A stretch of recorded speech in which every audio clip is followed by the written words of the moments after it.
Hey everybody, welcome back to BK's Bullets. Today we're going to be talking about Deathstroke, Knights and Dragons, the animated movie.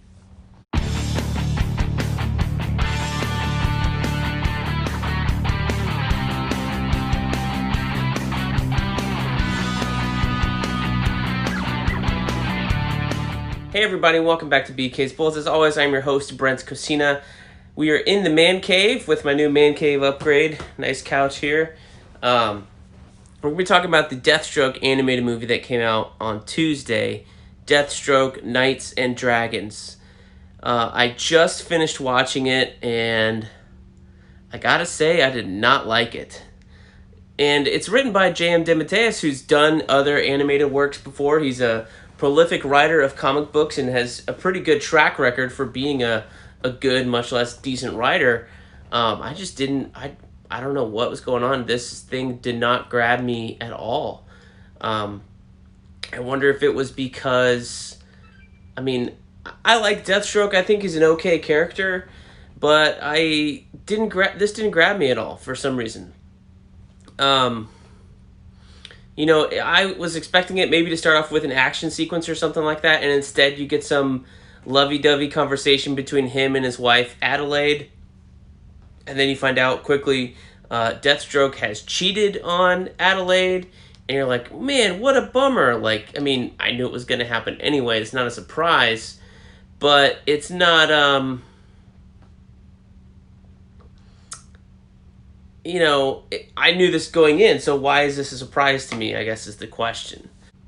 I thought maybe we were going to get Deathstroke going on an adventure, and he does, but it's all wrapped around his family. Now, that might be something that you'd want to do, kind of introduce his family. Got to know who Rose is, got to know who Jericho is. They're all in this movie. The plot revolves all around them. But I think maybe I just didn't like this movie because I don't really like Jericho as a character. I think he's kind of dumb. And they don't really even use most of his powers. They make him a telepath in this. They don't use the body switching and stuff like that he normally has. And Rose is here, and she's totally not Rose from the comics. She's like a brainwashed soldier. You're kind of like finding out Deathstroke's origin. You have Jericho's origin in here. You have Rose's origin. It's too much origin to me. I would have rather had an adventure with a flashback to an origin and gone from there instead of this thing where we're cramming everybody's origin into one movie and it leaves us feeling cold. So I didn't really like that very much. What can we say about it? I don't know. I don't want to hate on this thing for 10 minutes. I can, but what is good in this movie? What's good in this movie is that it's R-rated and it's a Deathstroke movie. The action scenes, when you do get them, they're kind of far and few between in this, but when they do happen, you do see a whole lot of action here.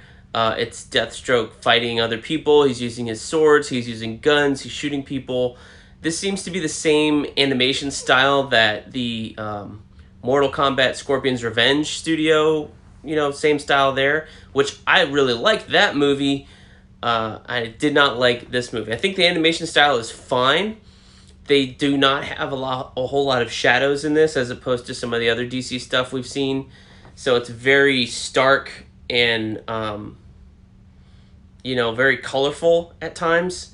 And they don't, if your shirt is one color, they're not going to shadow it. You're not going to have different shades of black or yellow on it. It's going to be one shade. And then if you go into shadow, you're covered in, black shadow, stuff like that. So it's a little strange to see such a stark color palette. It does something for it. It kind of tones down the violence a little bit. But could I have used a little bit more? Absolutely. It's a Deathstroke movie.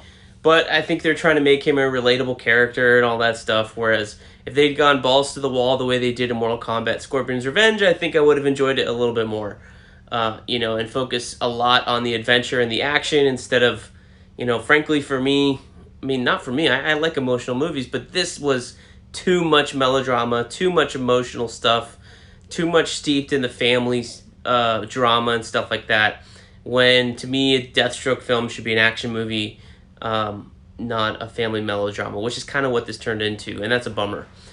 Who else is in here? We got Hive as the main villain, and I think the other problem with this movie is that You have Hive as a main villain. Who's Hive? Exactly. There's a Hive leader. You never see his face. You don't know who he is.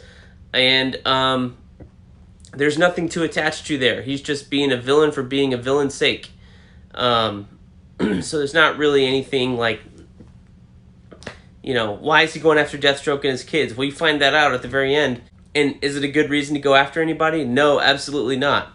So, I don't know. Was this a $20 waste of time? I think so. I did buy this for $20. I pre-ordered it, thinking it was going to be good because I had seen a trailer. We'd seen like a whole action scene from it, and it looked really violent and looked really cool, like animation pushing the limits the same way Scorpion was. But this did not do anything for me, so that's a bummer. I would say if you're going to check this out, rent it. Don't pay full price and purchase it outright, and go from there. So, yeah. I guess I'd give it 1.5 stars, 2 maybe out of 5. So, what a bummer. Anyway, here's for better content next time on BK's Bullets. We'll see you guys in the funny pages. Thanks.